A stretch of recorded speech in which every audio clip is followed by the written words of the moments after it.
Hey everyone, it's Nina. I'm writing a story for a friend, and it's way past her birthday, but it's supposed to be a birthday present. And I thought, hey, in 2 months I can write the best book in the world for a friend. No, it's working awfully. I'm stuck all the time. Um, so I'm gonna read what I have so far, and I'm begging for your help. Anyways, listen up. Chapter 1. Come on, Opal! Nina wailed as she pounded on my front door impatiently. She's my best friend, even though we're polar opposites in every way, with the exception of taste in music. She's a tall, curly-haired, bubbly free spirit without a care in the world, while I, on the other hand, am a pale, quiet, and studious person that cares about everything. I don't remember exactly how we met, but I know we've been together ever since. I'm coming! I yell as I finish lacing up my other Converse and rush out the door. She's already singing some random song I've never heard by the time I get in her big green Land Cruiser. Happy birthday! She sings as she hands me a blindfold. Are you serious? I complain as I begrudgingly hold back the fabric in my hand.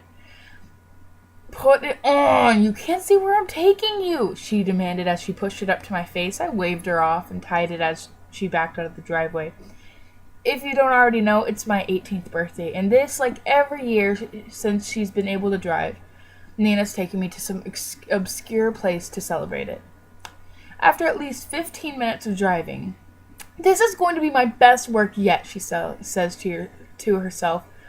Yeah, she says to herself as she starts pulling into something and parks the car. As I reach up for the blindfold, she slaps my hand. Not yet, little Miss Impatient.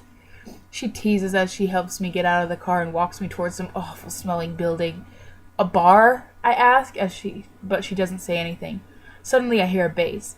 It feels like a heartbeat running through my body from the floor. So it's not a bar. I grin as I hear her opening the door and leading me down a hallway. The music gets louder with every step I take. I keep getting more and more excited as we walk further and further down the hallway. I hear Nina pull away some beads and unblindfold me. Happy birthday, she whispers in my ear. Chapter 2. I open my eyes and see a room bigger than my house, filled to the brim with people, all jumping up and down, screaming and cheering. I look in front of all of them and see a lit-up stage with an epic-looking violet-haired singer. The band, she was playing Amy Lee's version of Sally's song, which at the moment is my favorite song, so I obviously started freaking out. I look over at Nina, who's already flirting with some hot guy playing the guitar. She grins sheepishly as I roll my eyes and walk over to the stage. As the girl ends the song, she screams, "Hi, I'm Olivia, and I'm supposed to introduce the next band, Young Folks!" She begins to clap as she walks off the stage, followed by a few guitarists. As the next band sets up, I look around and see Nina stuffing a piece of paper in her pocket and casually walking over. "Guess whose phone number I got?" she hums. I smile as I look up at the stage. The lights are bright like heaven opening up onto a crowd, and the single most attractive man alive was standing in the middle of the stage with a guitar, his black hair swooping perfectly against his cheeks and the pale skin glowing in the light. He scanned the crowd and winked at all his fangirls, who all practically fainted in his mere presence. I gripped Nina's shoulder and whispered, "Look at him." "I know, right? Who knew that the bass guitarist could be hotter than the singer?" she gasped as she stared at the guy standing next to the guy I was looking at. If you remember her getting that number from the other guy, she usually gets what she wants. So in all honesty, I was glad she wasn't going for the singer. "Yeah, he's pretty cute too," I mumbled under my breath as I longingly stared at the singer. His voice was just as beautiful as he was. He sounded like a god standing up there glowing in the sun, like the sun, while a melodic tune flowed beautifully off his tongue. I was so mesmerized by his beauty that I didn't even realize he was staring right at me. He looked me straight in the eyes and started messing up his lines, and then he stopped everything and mumbled, "Beautiful." Everybody in the audience was confused. I more than all of them. Me? Beautiful?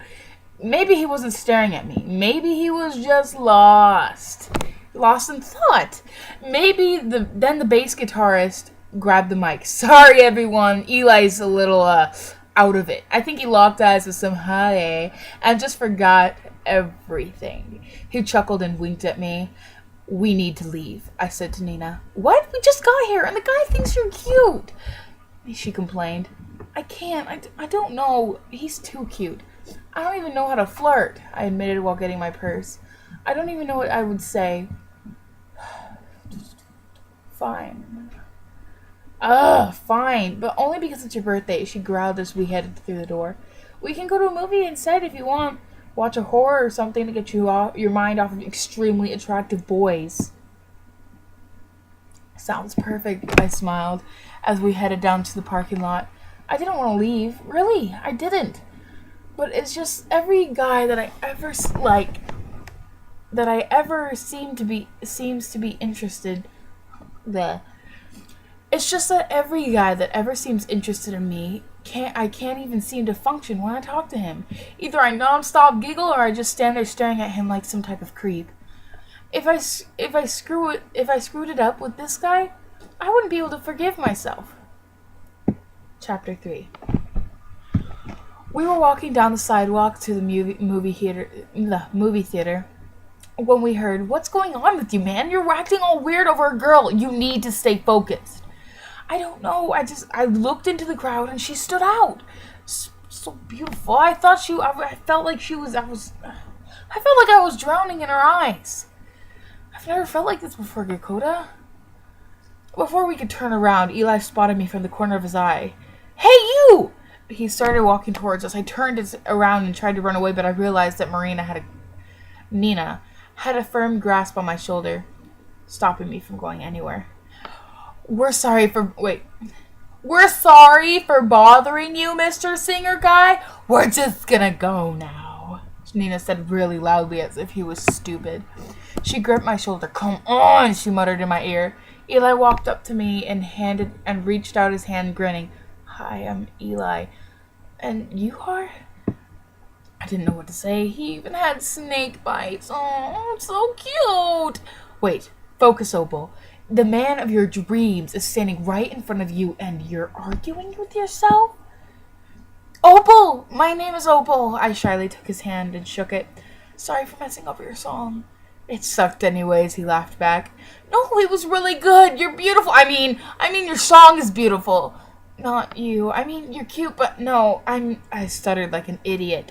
I could hear Nina laugh next to me, probably already flirting with that Dakota guy and getting his number 2.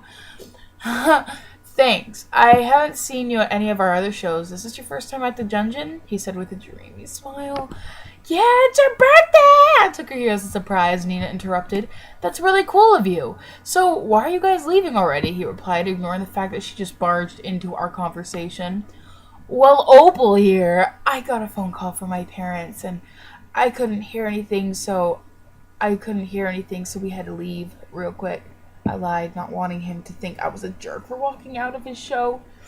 Ah, that makes sense. I can barely hear what I'm playing when I'm in there. It's crazy. Like, everyone's screaming like wild banshees.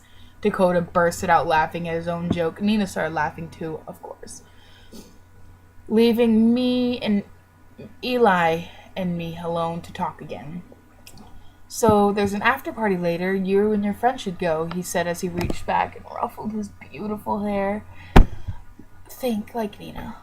What would she do in this situation? Sounds fun, I grinned as I looked over at Nina, who winked and gave me an ecstatic thumbs up. She was exchanging numbers with Dakota. Called it.